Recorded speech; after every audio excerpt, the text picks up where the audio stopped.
gusto ng Manuel na yan. Leads back to Elcano, kaya hindi malayo. Kaya yun ang grupo niya. Sining kausap mo sa restaurant pa isang araw. Patid ko yan. Galit na tinanong ni Dexter si JB kung sino sila at kung ano ang pakay nila sa kanya, kaya tinanong ni JB kung sino ang protector niya mula sa mga Elcano. Sabay sinanyasan niya si Max na umiwas kaya pumalag ang dalaga. Pinuro ni JB yung binti ni Dexter kaya nabitawan niya si Max at napahiga ito. Hinamon ni Dexter si JB na patayin na lang siya kaya agad namang sinabihan ni JB na hindi siya nakikipagbiruan sa kanya.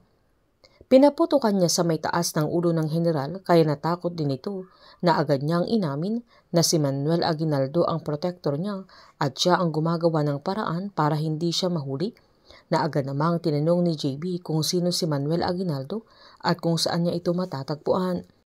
Habang nang mahalata ni Diego na nakatingin sa kanya si Andres na nakatayo sa di kalayuan, ay agad niyang tinapik si Celo, sabay umalis na sila na wala siyang kalam-alam na ang Kuya Andres niya ang taong yun.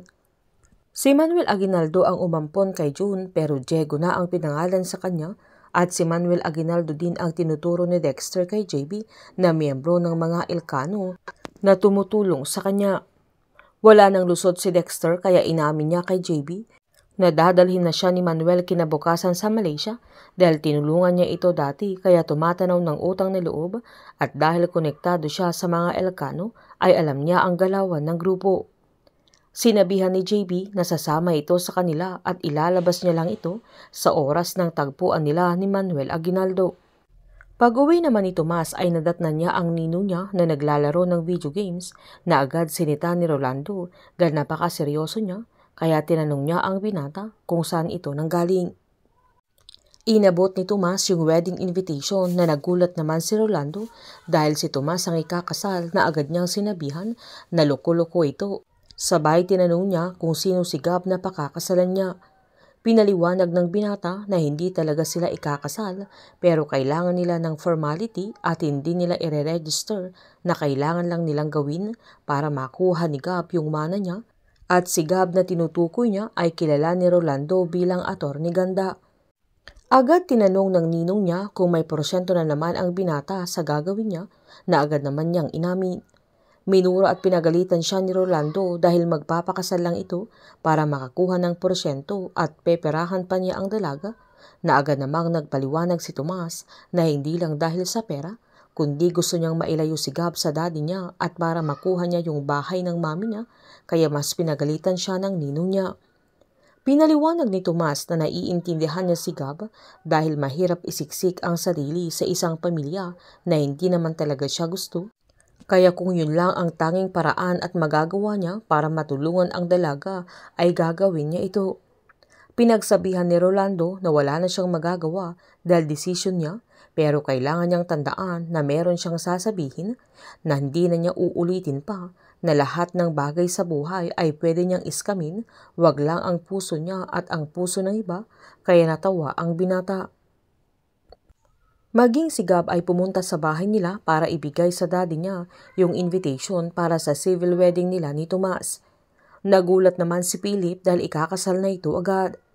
Giniit ni Gab na yun naman ang requirement niya para makuha niya ang mana niya. Hindi inaasahan ni Philip na gagawin talaga yun ng dalaga dahil ang alam niya ay galit ang dalaga sa pag-ibig.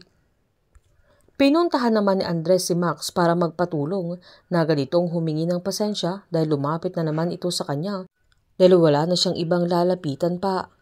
Giniit naman ni Max na mas lalong magtatampo ito kung sa iba siya magpapatulong kaya sinabihan naman ni Tomas na buti magkasama sila ni JB. Sinaad naman ng dalaga na may inaasikaso sila, sabay sinabihan niya ang binata na isend na niya sa kanya yung larawan ni June. Agad naman itong binigay ng binata at pinaliwanag niyang may kutob din siya at gusto niyang makita kung ano na ang itsura ni June sa mga sandaling yun.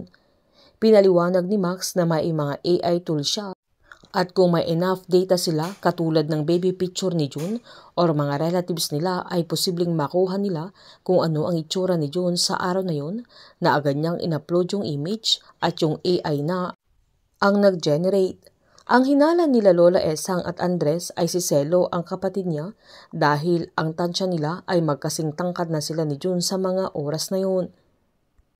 Nang makauwi si Diego ay pumasok ito sa restroom, sabay pinagmasdan niya ang sarili niya sa salamin habang binuksan niya yung faucet at naalala niya yung sinabi ni Celo na baka yun na yung araw na matagal nilang hinihintay, na yun ang may maghanap sa kanila, na agad namang sinabihan ni Diego na baka wala lang yun, pero nanindigan si Celo na may kutob siya, lalo't pareho silang na-rescue noon. At may mga pagkakataong naghintay sila na baka may maghanap din sa kanila. Pero hanggang sa mga sandaling yun ay wala pang naghahanap sa kanya, pero meron na kay Diego. Lalo't ang sabi niya ay naalala lang niya na may kuya siya, na agad sinabi ni Diego na hindi malinaw sa kanya, lalo't hindi na rin niya maalala ang pangalan ng kuya niya, nang alam lang niya ay nakabonet siya at hinihintay niya ang kapatid niya noon. Sinabihan pa ni Celo na baka gusto niyang tawagan yung lalaki na naghahanap sa kanya, pero nang ilabas niya yung papel ay hinagis lang niya ito sa lababo na may nakalagay na Andres Malvar pati yung cellphone number niya. Sinabi din ni Celo kay Diego na may kopya si Andres sa adaptation letter na andoon din ang pangalan ng papa niya na si Manuel Aguinaldo na umampon sa kanya. Nang lumabas na yung larawan sa laptop ni Max ay nagulat si Andres dahil hindi naman mukha ni Celo ang lumabas kundi ibang tao. Nang titigan niya ito ay parang nakita na niya hanggang maalala niya na yung kasama ni Celo sa rest house, kaya nilabas niya yung cellphone niya dahil pinicturan niya ang binata at napagtanto nila ni Max na si Diego Aguinaldo ay si June. Agad nagpaalam si Andres kila Max at JB nang malaman niya ang katotohanan at umuwi ito agad. Masayang-masaya ang binata sa kanyang pag-uwi na agad niyang binalita sa kanyang lola na nakita niya at nahanap niya si June. Konektado at pwedeng miyembro si Manuel Aguinaldo sa mga Elcano, kaya malaki din ang posibilidad na isa si Diego sa mga miyembro ng Elcano. Painit ng painit ang mga tagpo, sabay-sabay po nating subaybayan ang advance episode ng Incognito dito lamang po sa aking channel. Patuloy lamang po manood, mag-like at mag-subscribe para ma-update po kayo sa mga susunod na episode. Marami pong salamat.